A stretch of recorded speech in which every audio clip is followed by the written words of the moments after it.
Hi everyone, welcome back to my channel. Community health care में आपका स्वागत है। मैं हूं शौगनी पंडित फ्रॉम अर्बन प्रखंड, मुजफ्फरपुर, बिहार। दोस्तों, आज हम बात करेंगे कि फिजियोथेरापिस्ट कोर्स क्या है। फिजियोथेरापिस्ट कोर्स अगर करना चाहते हैं तो उसमें सारी डिटेल्स आज मैं इस चैनल के माध्यम से आपको बताने का काम करूंगा। और दूसरी सबसे मूल बात है कि आपके शरीर में कौन कौन सी बीमारियां होने पर आपको फिजियोथेरापिस्ट के यहाँ जाने की जरूरत है।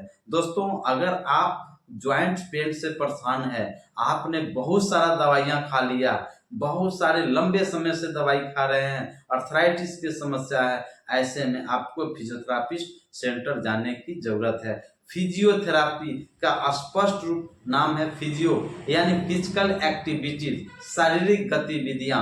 वहां पर आपको एक्सरसाइज कराई जाती है, वहां मसाज कराया जाता है, वहां पर बहुत सारे इक्विपमेंट होते हैं, जैसे आपका होता है इलेक्ट्रोथेरापी होता है, और इसके अलावे भी आपको नर्व्स स्टिमुलेटिंग मशीन होता है, कार्डियो स्टिमुलेटिंग मशीन होता है, और भी कई एक न्यू मशीन मार्केट में आ गई है जो फिजियोथेरापिस्ट के यहाँ उपलब्ध होता है। ऐसे में आपको उनसे सलाह लेने की जरूरत है। अगर आपको कार्डियोवैस्कुलर पेन है और आप दवाई खाते खाते परेशान हैं, फिर भी आपकी समस्याएं नहीं जा रहा है, ऐसे में आपको फिजियोथेरापिस्ट से मिलने की जरूरत है। अगर आपको नर्व्स की दर्द है, चाहे वह गर्दन में गर्दन का दर्द हो, या फिर ज्वाइंट का यानी रिस्ट ज्वाइंट पेन हो, यानी एल्बो ज्वाइंट पेन हो, शोल्डर हो, यानी कहीं का भी दर्द हो, आपको नर्व संबंधी समस्याएं हो, तो ऐसे में आप बहुत सारे अच्छे अच्छे डॉक्टर से भी आप दवाई खाते खाते परेशान हैं,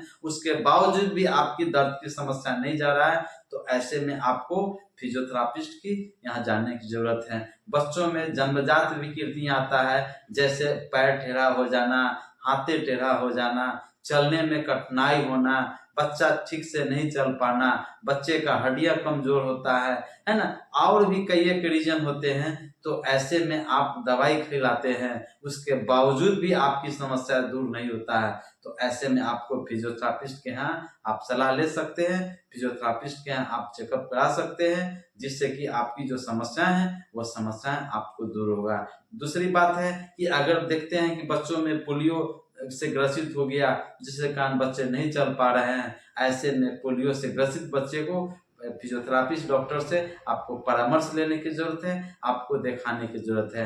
अगर आपको अस्थमा की समस्याएं हैं और आप अस्थमा के लिए दवाइयां लेते हैं, ऐसे में आप फिजियोथेरापिस्ट के यहाँ जाएं। फिजियोथेरापी का स्पष्ट रूप होता है एक्सरसाइज कराना, एक कसरत कराना, आपको मसाज कराना, इलेक्ट्रोथेरापी कराना, जिसके सहारे आपके जो दर्द की समस्या है वो आपकी समस्याएं दूर होगा। क्योंकि फिजियोथेरापिस्ट के यहाँ इंटरनल पेन है, जैसे शरीर के अंदरूनी हिस्सा में आपको पेन है या फिर कोई समस्या है, ऐसे में मैं सलाह नहीं दूंगा कि फिजियोथेरापिस्ट के यहाँ जाएं। शरीर के कोई भी बाहरी अंग में आपको चोट लग गया हो, या फिर आपको टूट फूट गया हो और आप दवाई खा रहे हैं, उसके बावजूद भी आपकी समस्या नहीं जा रहा है, तो ऐसे में आपको फिजियोथेरापी सेंटर जाने की जरूरत है। आप देखते होंगे जब आप ऑर्थोपेडिक्स डॉक्टर के पास जाते हैं, जब आपका रिस्ट ज्वाइंट फ्रैक्चर हो जाता है, एल्बो फ्रैक्चर हो जाता है, फिर शोल्डर ज्वाइंट, यानी शरीर के किसी भी हिस्सा में ज्वाइंट हो तब, या फिर नहीं हो तो, ऐसे में डॉक्टर्स आपको प्लास्टर करते हैं, और वो प्लास्टर आपको डिपेंड करता है कि कितना फ्रैक्चर है, उसके मुताबिक फ्रैक्चर के ठीक करने के लिए आप प्लास्टर को आप 2 महीना, 4 महीना, आप 1.5 महीना रखते हैं, तो आपका मूवमेंट नहीं हो पाता है और आपकी दर्द की समस्याएं होता है। किसी किसी व्यक्तियों में मैंने देखा है कि एक्सरसाइज नहीं कराने की वजह से उनका मूवमेंट रुक जाता है, जिसके वजह से उसका पैर टेढ़ा हो जाता है, उसको हाथ टेढ़ा हो जाता है। ऐसे में उनको मैं बताऊंगा कि आप फिजियोथेरापिस्ट के यहाँ जाएं, वहाँ आपको एक्सरसाइज कराया जाता है, जिसके सहारे आपका जो मूवमेंट है वह आपका ठीक हो जाता है। इस आप देख लीजिए कि आज का जो भाग दौड़ की जिंदगी में, अत्यधिक तनाव भरी जिंदगी में लोगों का फुर्सत नहीं है कि वो एक्सरसाइज कर सके, वो फिजिकल एक्टिविटीज को अपने अब बनाए रखे। पहले क्या था, लोग समय से खाना खाते थे, शरीर परिश्रमी होते थे, लोग मेहनत करते थे और उनका जीवन शैली अच्छा होता था, उनका लाइफ स्टाइल अच्छा होता था, जिसके वजह से बीमार नहीं होते थे। और पहले यह फिजियोथेरापिस्ट कोई पद्धति थी ही नहीं, लेकिन आज इस मॉडर्न समय में फिजियोथेरापिस्ट का बहुत महत्वपूर्ण है और बहुत ज़्यादा मार्केट में डिमांड है। ऐसे में कोई ऐसा हेल्थ इशू हो तो आप परामर्श ले सकते हैं। तो मैं बातें कर रहा था कि फिजियोथेरापिस्ट के यहाँ क्या होता है कि अभी का जो युवा पीढ़ी है वह खाने में ज़्यादा तीखा तेल मसाला का आइटम खाते हैं, ज़्यादा फैटी चीज़ें खाते हैं, ज़्यादा कार्बोहाइड्रेट वाली चीज़ें, वसा वाली चीज़ें तो खाते हैं। तो उनको पेट तो भर जाता है ना, लेकिन उनमें जितनी ऊर्जा की ज़रूरत है शरीर में उतना नहीं मिल पाता है। ऐसे में उनको मांसपेशियों में खिंचाव होता है, हड्डियों में दर्द हो जाता है, नसों में दर्द हो जाता है ना, इस तरह से समस्या होता है। तो ऐसे में उनको फिजियोथेरापिस्ट के यहाँ जाने की जरूरत है, क्योंकि वहाँ पर आपको एक्सरसाइज कराया जाता है, मसाज कराया जाता है ना, इलेक्ट्रोथेरेपी कराया जाता है। यानी जो आपकी आवश्यकताएं हैं उस दर्द के मुताबिक उनके पास इक्विपमेंट होते हैं, मशीनें होते हैं, जिसके सहारे आपकी जो समस्या है दूर होता है। अस्थमा से ग्रसित है उसमें भी आप मिल सकते हैं, सलाह ले सकते हैं। आप लंबे समय से दवाई खा रहे हैं, दवाई खाते खाते परेशान हैं, फिर भी आपकी समस्या नहीं जा रहा है, ऐसे में आपको फिजियोथेरापिस्ट की सलाह लेने की जरूरत है। अब हम बात करें कि फिजियोथेरापिस्ट कोर्स कैसे करें, तो फिजियोथेरापिस्ट कोर्स करने के लिए आपको कम से कम एज की बात करें तो 17 वर्ष रहना अनिवार्य होता है। न्यूनतम एज 17 साल होता है। और आपका जो एजुकेशन की बात करें तो उसमें 10+2 होनी चाहिए, और 10+2 पीसीपी फिजिक्स केमिस्ट्री बायोलॉजी आपको रहना अनिवार्य होता है।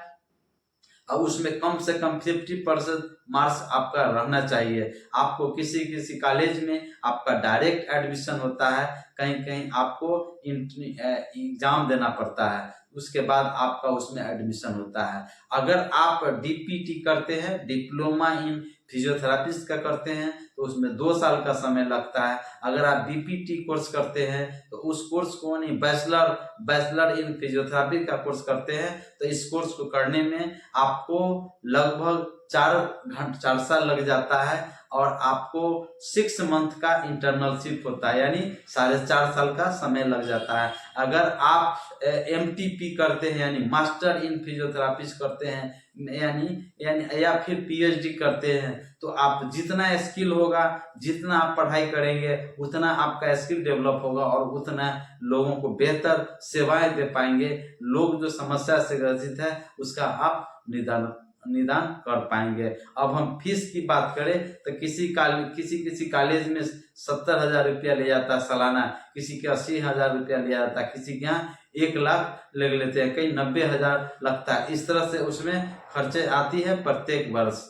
तो आप बिल्कुल फिजियोथेरापिस्ट एक अच्छा करियर अगर आप हेल्थ सेक्टर में बनाना चाहते हैं तो आप फिजियोथेरेपी कोर्स को आप आसानी से करके बहुत ही न्यूनतम चार्ज में आप फिजियोथेरेपी सेंटर खोल सकते हैं। और हम जॉब कैरियर की बात करें तो आप प्राइवेट अस्पतालों में, बड़े बड़े सेंटर में जो ऑर्थोपेडिक्स डॉक्टर होते हैं वो फिजियोथेरापिस्ट को आप निश्चित ही रखते हैं, क्योंकि वह उनके यहाँ जब हड्डी के जो पेशेंट आते हैं, दर्द की जो पेशेंट आते हैं, ऐसे में उनको डॉक्टर साहब दवाई भी लिखते हैं और एक्सरसाइज के लिए उनको परामर्श देते हैं। तो या फिर यानी प्लास्टर हो या फिर नर्व की दर्द हो, यानी जो भी हड्डी संबंधी समस्या होती है, ऐसे में फिजियोथेरापिस्ट क्या भेजते हैं, तो वहाँ आपका जॉब आसानी से लग जाता है। और साथ ही साथ बिहार गवर्नमेंट में भी बहुत सारी वैकेंसियाँ निकलती है, जिससे आप अपना करियर को चुन सकते हैं और अपने हेल्थ सेक्टर में आप जॉब हासिल कर लेते हैं। आप एक्सरसाइज सेंटर खोल सकते हैं। दूसरी बात है आप खुद का क्लिनिक खोल सकते हैं, क्लिनिक खोल के लोगों की उपचार कर सकते हैं, लोगों की इलाज कर सकते हैं, लोगों की जो हेल्थ संबंधी समस्याएं हैं, नस संबंधी समस्याएं हैं, जो आप इलाज करके लोगों की राहत पहुंचाने का काम कर सकते हैं, लोगों को ठीक कर सकते हैं। शिक्षण संस्थान भी आप चला सकते हैं चूंकि इस कोर्स को करने के बाद। तो दोस्तों ये है फिजियोथेरापिस्ट। तो आशा करता हूँ कि यह वीडियोज आपको काफ़ी पसंद आया होगा, आप नई चीज़ों की आपको जानकारी मिला होगा। तो अगर आप मेरे चैनल में नए हैं या फिर पहली बार मेरे चैनल से जुड़े हैं तो प्लीज़ लाइक करें, सब्सक्राइब करें और वीडियो को अधिक से अधिक अपने दोस्तों में, अपने मित्रों में शेयर करें, ताकि जो समस्याएं से ग्रसित है जो लोग, वह निश्चित ही इसका लाभ इस वीडियो के माध्यम से ले पाएं और अच्छे सेंटर का चयन करें, जिससे कि उसकी समस्या दूर हो सके। तो आप सभी को बहुत बहुत धन्यवाद। आप सभी को नव वर्ष की हार्दिक शुभकामनाएं। आपका दिन मंगलमय हो और आप नए वर्ष 2025 में आपका अच्छा बीते, ऐसी हम कामना करते हैं। जय हिंद, जय भारत।